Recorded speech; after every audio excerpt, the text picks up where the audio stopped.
नमस्कार, मैं हूं आपके साथ अलीम अतर। बुलेटिन की शुरुआत बड़ी खबर से करेंगे। सीवान में अपराधियों के हौसले बुलंद हैं। यहां अपराधियों ने एक यात्री की चाकू मारकर हत्या कर दी है।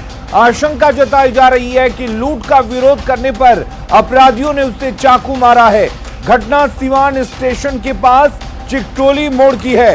यात्री को तड़पता देख लोगों ने पुलिस को सूचना दी। मृतक के पास एक बैग पड़ा था जिसमें कपड़े हैं। उसके पास से 30 अगस्त के सीवान से बस्ती का रेल टिकट भी मिला है।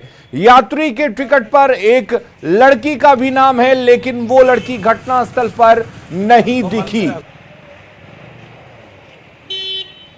तो मैं घर से जा रहे थे डॉक्टर भानु प्रताप के पास नंबर लगाने के लिए। घर से बाहर देखे तो ये अचेत पड़े हुए हैं।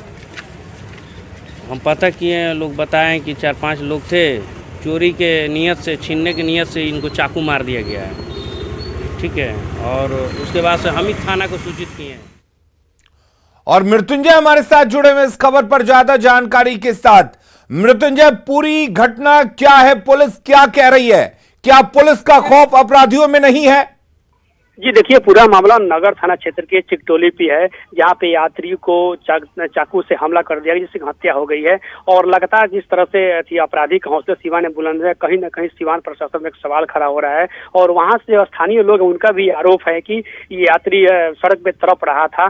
तो हम लोग देखे तो स्थानीय थाना को सूचना किया, लेकिन उन लोग का एक आरोप भी है कि अगर अगर पुलिस लगातार करती तो इस तरह घटनाएं नहीं होती। लगातार ये इलाका काफी संगन है, यहाँ से यात्री आते जाते रहते हैं और सड़क भी अपराधियों द्वारा घटना को अंजाम दिया गया है। हालांकि जो मृतक है उसकी पहचान बड़हरिया थाना क्षेत्र के कोई गांव के निवासी के रहने वाले दुलार चंद्र यादव के रूप में हुई है, जो उसके पास एक टिकट मिला है जो सीवान से बस्ती जा रहा था। और ये उसी के दौरान बताया जा रहा है कि लूट का विरोध करने पर इसे हत्या कर दी गई है। वही जो टिकट मिला है, अभी हमारे उसके परिजनों से बात हुआ है तो उसकी लड़की यूपी में रहती थी और वे रक्षाबंधन के दिन यहाँ आने वाली थी, तो अभी वहाँ सही सलामत है। उसको लाने के लिए जा रहे थे, तभी अपराधियों द्वारा घटना को अंजाम दिया है। जी मृत्युंजय, एक वक्त था जब सीवान स्टेशन से लोग रात को बाहर नहीं निकलते थे, देर रात तक आते जाते नहीं थे, उसके पास आना जाना लोगों का बंद हो जाता था।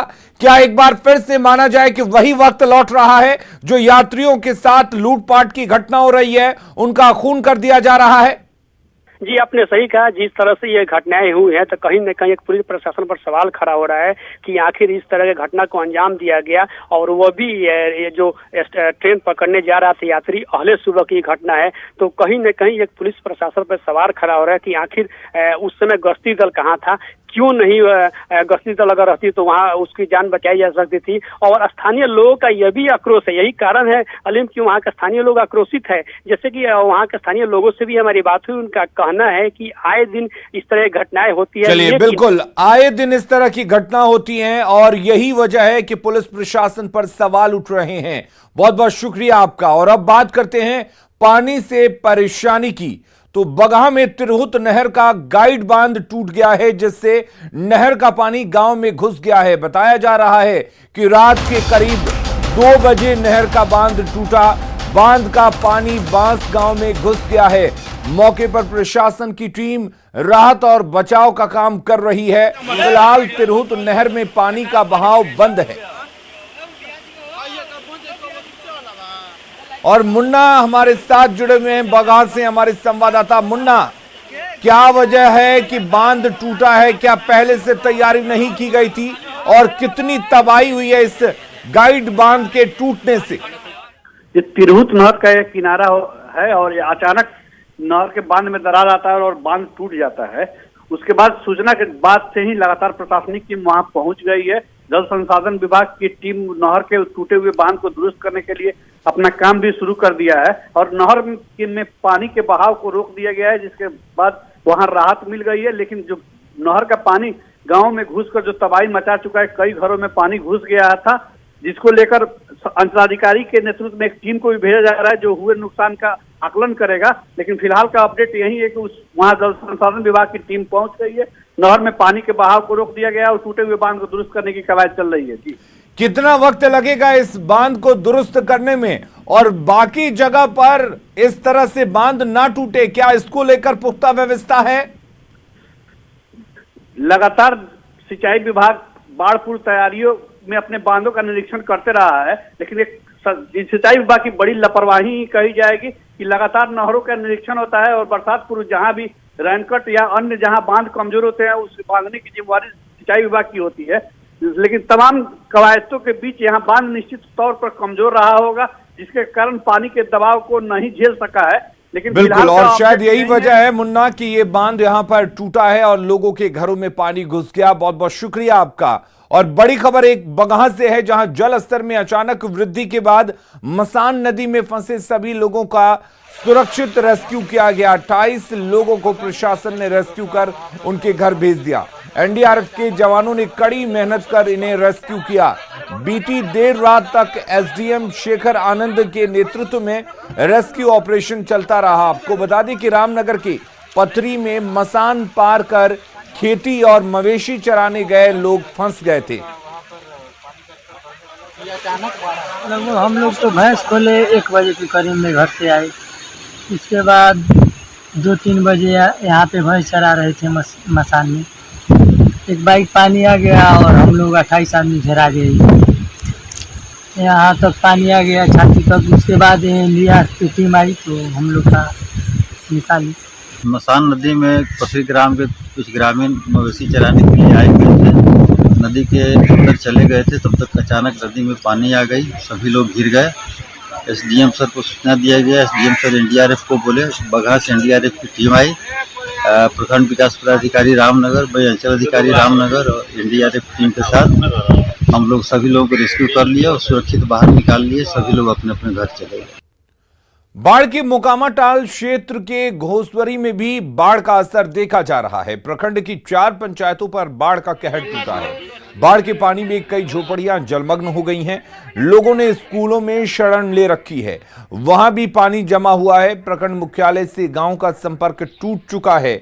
बाढ़ के पानी में मवेशियों के लिए चारे के लिए भी लोगों को संघर्ष करना पड़ रहा है। गांव में पानी जो है फैल गया पूरा एरिया में। हर नदी में जो है पानी में उफान इतना बढ़ गया ताकि जो है त्रिमोहान पंचायत पूरे जलमग्न हो गया है। यहाँ का सारा फसल जो है नुकसान हो गया है। जानवर के लिए चारा तक भी नहीं बचा है। जो घर में था चारा रखा हुआ उसमें भी पानी घुसा, चारा भी सब नष्ट हो गया। खाद्यान्न अनाज भी जो है पानी के कारण जो है वो सब सड़ गया है। घोसवरी प्रखंड एक टाल क्षेत्र है और यहाँ पर अक्सर पानी का जमा होते रहता है। घोसवरी में कुल 8 पंचायत है। 8 पंचायत में 4 पंचायत के कुछ गांव हैं जो कि बाढ़ से प्रभावित हुए हैं। खास करके मेरा त्रिमोहान पंचायत है। त्रिमोहान पंचायत में 5 गांव हैं, वो 5 गांव आंशिक रूप से प्रभावित हुए हैं। इसके अलावा घोसवरी में हमारे 3 गांव हैं। 3 गांव में तीनों गांव में आंशिक रूप से प्रभावित हुआ है। और हमारे तरफ से कुल घोसवरी प्रखंड में 6 नाव दिया गया है, जिसमें से त्रिमोहान पंचायत में 2, त्रिमोहान गांव में 2 दिया गया है, 1 गुड़ियारी गांव में दिया गया है। इसके अलावा पॉलीथीन शीट का हम लोग डिस्ट्रीब्यूशन किए हैं, जो कि अब तक हम लोग 143 पॉलीथीन शीट का वितरण कर चुके हैं। और चलिए अब ये समझते हैं कि आखिर क्यों बिहार में बाढ़ की स्थिति गंभीर बनी हुई है। दरअसल बीते 1 हफ्ते से राज्य भर में बारिश हो रही है। गंगा, गंडक सहित तमाम नदियां इस वक्त उफान पर हैं। निचले इलाकों में पानी भर चुका है। कई जगहों पर नदियों से कटाव जारी है और बड़ी आबादी बाढ़ की वजह से पलायन करने को मजबूर है। और यही वजह है कि बिहार के लिए बाढ़ एक बड़ी समस्या बनी हुई है, लोगों के लिए परेशानी का सबब बनी हुई है और इस परेशानी को लोग लगातार झेल रहे हैं। अगली खबर का रुख करते हैं। बिहार में सरकारी अनुदान पाने और शिक्षकों की बहाली के नाम पर पैसा ऐंठने वाले फर्जी मदरसा की बाढ़ सी आ गई है। पूर्णिया की रजीगंज पंचायत में अब्दुल्ला नगर फसिया की जगह दिखाकर 2 फर्जी मदरसे के रजिस्ट्रेशन का मामला सामने आया है। मदरसे के नाम पर बड़ा फर्जीवाड़ा। पूर्णिया में फर्जी मदरसों का खेल। ये तो फर्जरी है, हमको पता चला कुछ दिन पहले। जगह है नहीं, मदरसे खुल गए। ना उस गांव में अब्दुल्ला नगर है, मेरे पंचायत में ना मदरसा है। जिला पूर्णिया, पंचायत रफीगंज और गांव फसिया। ये वही जगह है जहां फर्जी तरीके से दो मदरसे चल रहे हैं। ये हम नहीं कह रहे हैं, ऐसा कहना है फसिया गांव के लोगों का। इनसे बात करते हैं कि क्या हालत है। क्या नाम हुआ आपका? नूरुल हक। ये कौन सा मदरसा है, क्या है इसका? ये मदरसा का नाम निशान ही नहीं है फसिया गांव में। मदरसा तंजीमुल, मदरसा तंजीमुल हमारा घटा ना। ये मदरसा तंजीमुल चल रहा है। ग्रामीणों का आरोप है कि फसिया गांव में अब्दुल्ला नगर जैसी जगह दिखाकर 2 फर्जी मदरसे खोले गए हैं। पहले मदरसे का नाम फैजुल उलूम है, जिसका रजिस्ट्रेशन नंबर 1090/92 है, जबकि दूसरा मदरसा फातिमा लील बनात अब्दुल्ला नगर फसिया है, जिसका निबंधन संख्या 1048 है। आरोप है कि गांव के ही वार्ड सदस्य मोहम्मद रफीक ने फर्जी तरीके से इन दोनों मदरसों का निबंधन कराया है, जबकि गांव में ना तो अब्दुल्ला नगर नाम की कोई जगह है और ना ही इन दोनों मदरसों का कोई अस्तित्व। और अब्दुल्ला नगर का बात जहाँ तक आता है तो अब्दुल्ला नगर जो है ये गांव में मेरा पंचायत भर में अब्दुल्ला नगर नहीं है। गांव वालों का आरोप है कि सरकार से अनुदान पाने और शिक्षकों की बहाली के लिए मोहम्मद रफीक ने ये सारा गड़बड़ झाला किया है। वो जो है फर्जी नाम रख करके, फर्जी टोला बना करके इस पंचायत में जो है अब्दुल्ला नाम का कोई अस्तित्व ही नहीं है और ना ही सरजमीन पर कोई मदरसा है।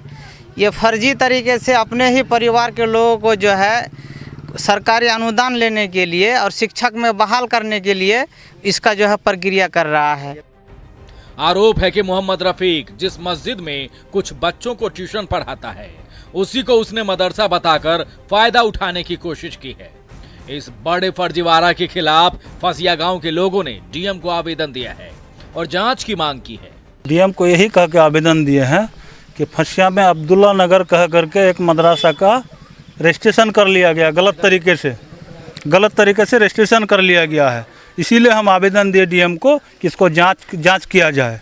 इस बाबत जब दोनों फर्जी मदरसा के संचालक रफीक से पूछा गया तो उसने कहा कि उनके पूर्वज के नाम पर यह मदरसा है। 2011 में जो है जब सरकार नियम निकाला तो ये जो आप लोग एप्लीकेशन दीजिए उसके तहत मदरसा का लेटर मिलेगा। जो है 2011 में हम अप्लाई किए हैं, जैसे वो तहत वस्तनिया हो गई, तहतनिया है।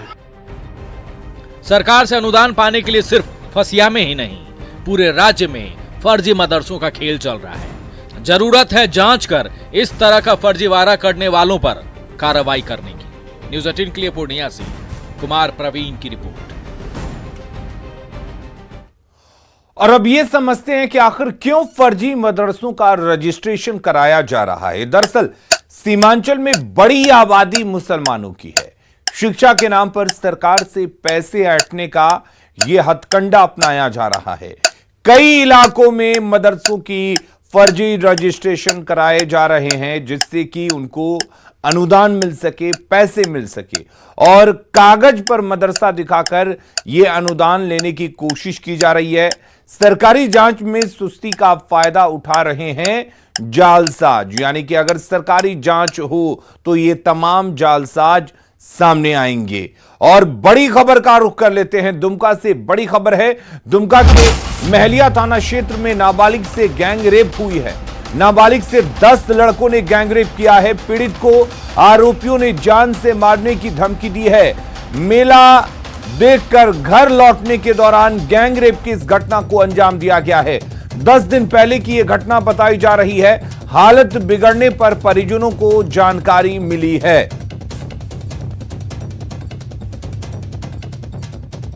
और दुमका से हमारे संवाददाता नितेश कुमार जुड़े हुए हैं। नितेश, आपसे जानना चाहेंगे पूरा मामला क्या है, पुलिस क्या कह रही है?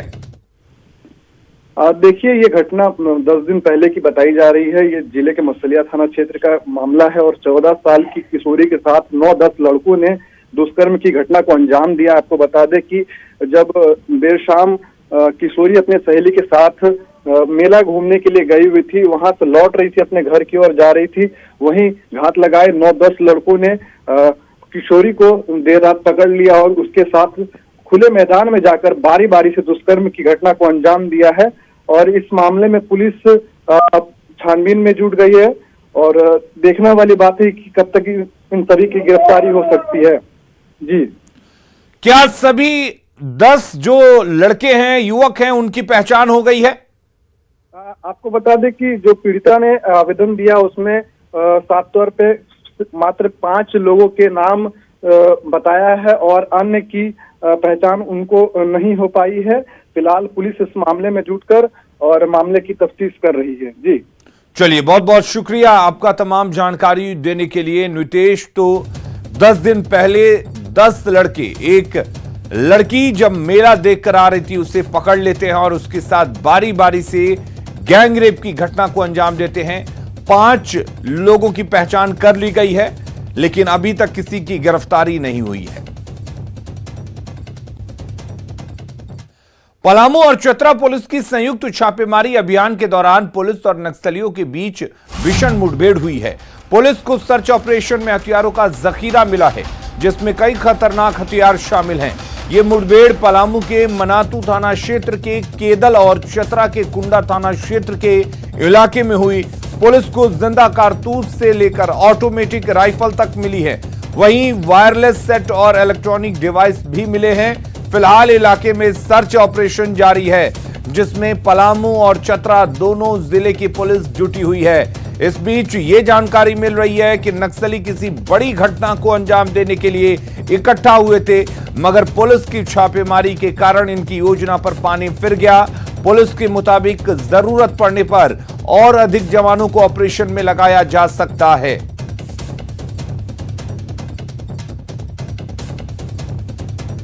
नालंदा के बिहार शरीफ अनुमंडल में मेघी नगवा पंचायत भवन के निर्माण में भारी गड़बड़ी सामने आई है। पंचायत भवन के निर्माण के 2 साल के अंदर ही भवन में दरारें और टूट फूट सामने आने लगी है। भवन में कई जगहों पर दीवार और की प्लास्टर और पेंट उखड़ गए हैं। मेघी नगवा पंचायत भवन का जायजा लिया न्यूज 18 संवाददाता अभिषेक कुमार ने। अभी हम मौजूद हैं नालंदा जिले के बिहार शरीफ स्थित मेघी नगमा पंचायत सरकार भवन में, जहां आप देख सकते हैं कि पिछले बार जब हम सिलाव प्रखंड क्षेत्र के सवैत सरकार भवन पंचायत सरकार भवन के हालात दिखाए थे और इस बार पंचायत सरकार भवन ग्राम पंचायत मेघी नगमा का हालात दिखा रहे हैं। क्या स्थिति बन गई है यहाँ पर देख सकते हैं। जो सरकार भवन लिखाया हुआ है उसका प्लास्टर पूरी तरह से उखड़ गया है और वहाँ की स्थिति के बाद अब नीचे दिखाते हैं फर्श का। ये फर्श क्या स्थिति हो गई है कि देख सकते हैं कि जिस तरह से जो है फर्श पूरी तरह से बिखर गई है। क्या इसी तरह से सरकारी भवन बनाया जाता है? क्या लोग अपने घरों को इसी तरह से बनाते हैं? ये तो सवाल खड़ा हो रही है। न्यूज 18 भी सवाल खड़ा कर रही है कि आखिर किस तरह से लोग भवन सरकारी भवन का जो बनाकर पैसे को बर्बाद कर रहे हैं। या देख सकते हैं किस तरह से जो है ये है छत की बिल्डिंग, ये दीवार देखिए किस तरह से क्षतिग्रस्त हो गया है, छोड़ दिया है एक दूसरे को, दरार आ गई है। और यहाँ पर भी दिखा सकते हैं यहाँ किस तरह से दरारें आ रही हैं। आप समझ सकते हैं कि इसका उद्घाटन पिछले साल ही किया गया था और एक ग्रामीण विकास मंत्री श्रवण कुमार भी इसका उद्घाटन किए थे, लेकिन इसका उद्घाटन के पूर्व ये गुणवत्ता पर जांच नहीं किए कि इसका गुणवत्ता क्या है, कितनी टिकाऊ होगी। जो भी भवन बनाई है वो संवेदक पर कार्रवाई होनी चाहिए, वो मुखिया पर कार्रवाई होनी चाहिए जो इस तरह की भवन का निर्माण कराया है। देख सकते हैं किस तरह से जो है चहारदीवारी है छत की वो भी क्षतिग्रस्त हो रही है। यहाँ पर भी दरारें आनी शुरू हो गई है। यहाँ पर जो है प्लास्टर कबड़ना शुरू हो गया है, उखड़ना शुरू हुआ है। यहाँ पर दिखा दें किस तरह से जो है ये है प्लास्टर, ये पूरी तरह से छूट रही है। यहाँ पर समझ सकते हैं कि पूरी तरह से कहा जाए तो इस भवन बनाने में अनियमितता बरती गई है और यहाँ इस तरह से लगातार जो बिल्डिंग बनाई गई है, लगातार जो ये भवन बनाई गई है, इसके यहाँ के लगभग जिले के लगभग यही हाल है। हर एक पंचायत सरकार भवन का यही हाल है कि किस तरह से लोग बनाए हैं। तो हालांकि सरकार इस जितने भी पंचायत सरकार भवन बनी है सबकी गुणवत्ता पर जांच होगी तो कई लोग कटघरे में खड़े होंगे, कई पदाधिकारी कटघरे में खड़ा होंगे, लेकिन इनकी जांच करने वाले कोई नहीं है। सरकार सूद लेने वाले नहीं है, जिसका नतीजा है कि लोग पैसे को बंदरबाट कर रहे हैं। नालंदा से न्यूज 18 के लिए अभिषेक कुमार। पिछले साल न्यूज 18 और बायजूस की एक नई पहल ने आपको कई ऐसे यंग जीनियस से मिलवाया जिन्हें देखकर हम सब हैरत में पड़ गए। उम्र इनकी भले छोटी हो, पर जब न्यूज 18 के मंच पर इन्होंने अपने बड़े काम दिखाए तो पूरा देश इन्हें देखता ही रह गया। कोई मैथ्स, तो कोई म्यूजिक, तो कोई स्पोर्ट्स, तो कोई आर्ट्स, सब के सब निकले अपने फील्ड के जीनियस। अब वही मंच दोबारा है तैयार ऐसे और यंग जीनियस को फिर पूरे देश से मिलवाने के लिए। तो अगर आप भी जानते हैं ऐसे और यंग जीनियस को तो रजिस्टर कीजिए news18.com/younggenius पर या बायजूस ऐप डाउनलोड करके जाइए यंग जीनियस सेक्शन में, क्योंकि शुरू होने जा रहा है Byju's young genius season 2, a news 18 initiative.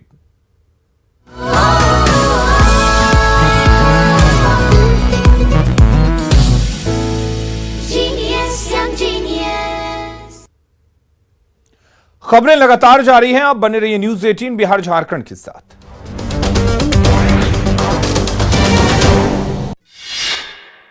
वो पहलू में आया मगर बिहार ने नहीं अपनाया।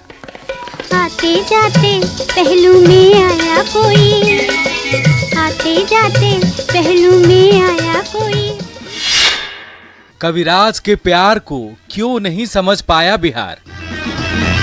हो दिल में प्यार का तूफान ना समझे कोई नादान, दिल में प्यार का तूफान ना समझे कोई नादान, जालिम घूर घूर। शैलेंद्र को नहीं पहचानने का कसूरवार है बिहार। तू न पहचाने तो है ये तेरी नजरों का कसूर। आखिर शैलेंद्र पर बंद नजरों का राज क्या है।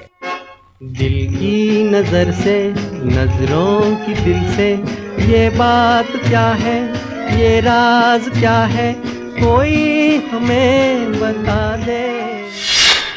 देखिए शैलेंद्र को सम्मान कब, सोमवार दिन भर न्यूज़ 18 बिहार पर। जीना इसी का नाम है।